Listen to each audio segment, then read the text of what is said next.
உயர்ந்தேன் தேவனை உம்மை துதிப்பேன். எல்லாம் ஒன்றாக நன்றியோடு நான் பாடிடுவேன் கர்த்தர் செய்த நன்மைகளை கிருபையால் நடத்தினீரே நன்றி செலுத்திடுவேன். பாடுவோமா?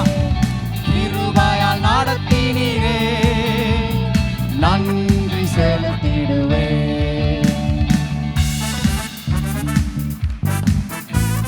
In His presence we are always with joy because He has filled us with joy. அவருடைய பிரசன்னத்திலே மகிழ்ச்சியாக இருக்கிறோம் ஏனென்றால் அவர் மகிழ்ச்சி நம்முள் இருக்கிறது. எப்பக்கம் நெருக்கப்பட்டோ மடியாமல் காத்துக் கொண்டீர்